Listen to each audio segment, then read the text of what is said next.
Assalamualaikum warahmatullahi wabarakatuh. Salam dan bahagia.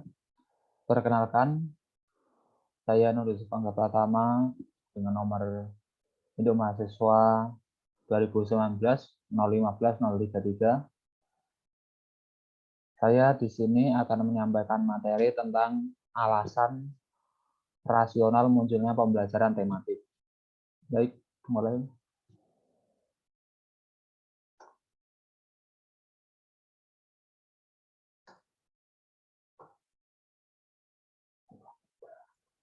Korapi. Latar belakang lahirnya pembelajaran tematik terpadu.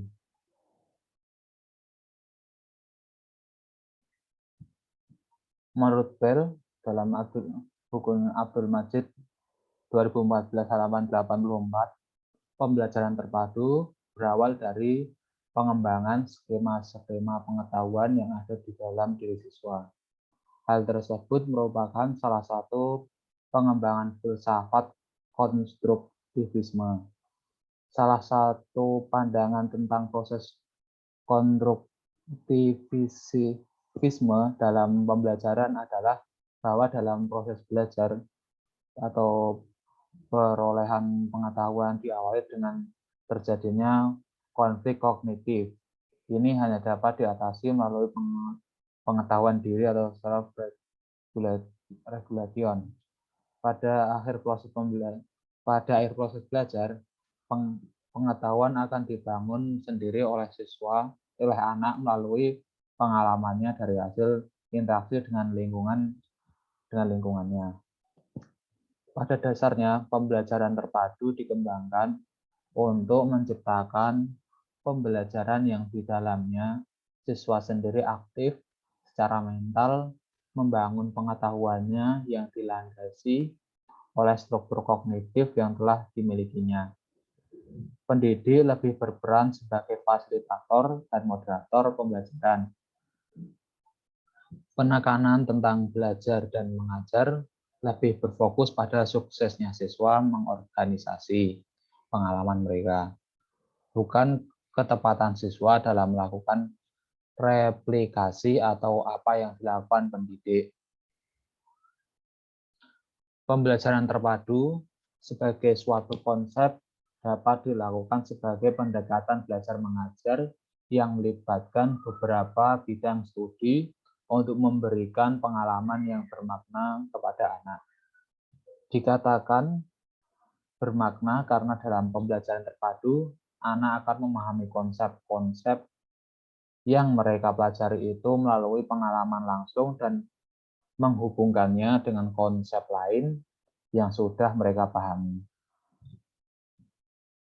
Kegiatan pembelajaran terpadu memadukan materi beberapa mata pelajaran dalam satu tema.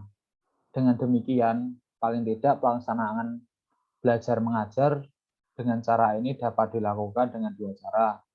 Yang pertama, materi sebagai mata pembelajaran disajikan dalam tiap pertemuan, sedangkan cara yang kedua, tiap kali pertemuan hanya menyajikan satu jenis mata pelajaran.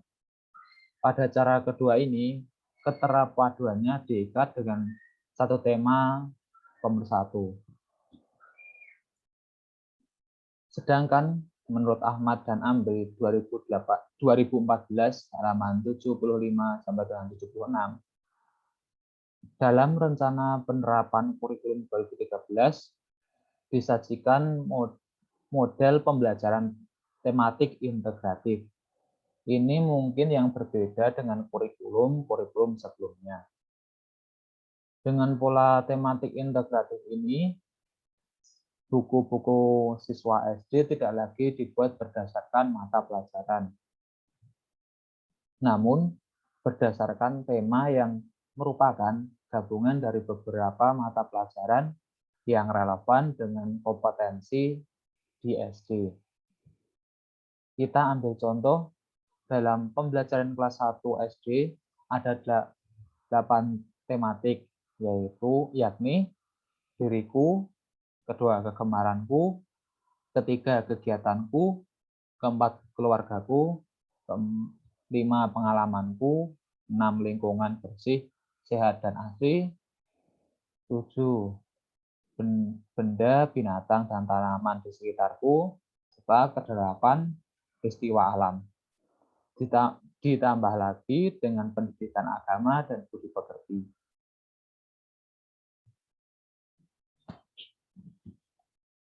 Dalam kurikulum 2013 ini, siswa diarahkan untuk mampu mengeksplor dirinya sendiri menuju arah perkembangan. Siswa tidak lagi belajar IPA, bahasa Indonesia, matematika, atau mata pelajaran lainnya. Akan tetapi, siswa belajar tema yang di dalam tema itu sudah mencakup seluruh mata pelajaran dan kompetensinya.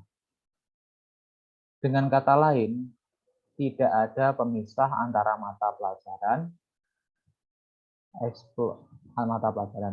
eksplorasi pada pelajaran sistem tematik ini bertujuan agar peserta didik atau siswa mampu lebih baik dalam melakukan observasi, bertanya, bernalar, dan mengkomunikasikan atau mempresentasikan apa yang mereka peroleh atau yang mereka ketahui setelah menerima materi pembelajaran.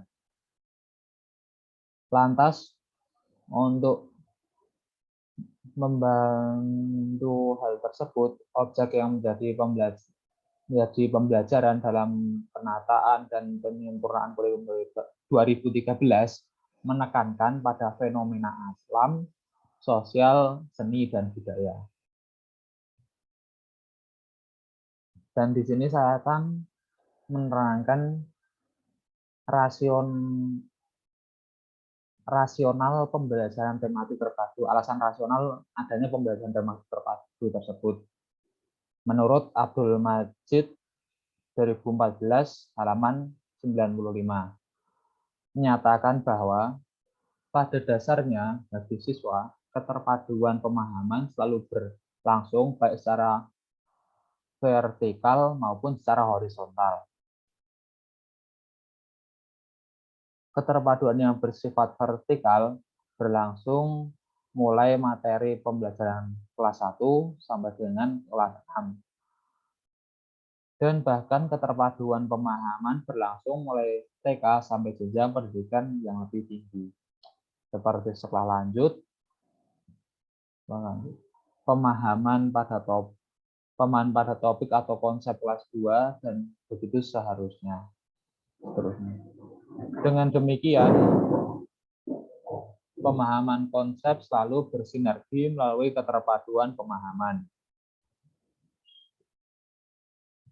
Keterpaduan pemahaman secara horizontal merupakan keterpaduan tentang keluasan dan kedalaman materi pembelajaran dalam satu mata pelajaran.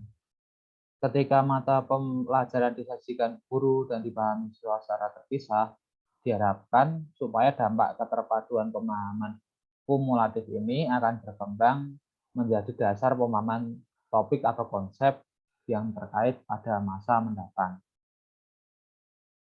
Dalam pelaksanaan kegiatan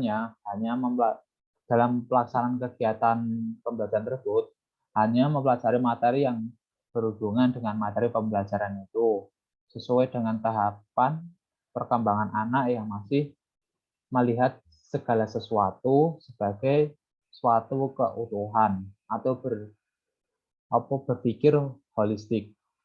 Pembelajaran yang menyajikan mata pelajaran secara terpisah akan menyebabkan kurang mengembangkan anak untuk berpikir holistik dan membuat kesulitan bagi peserta didik.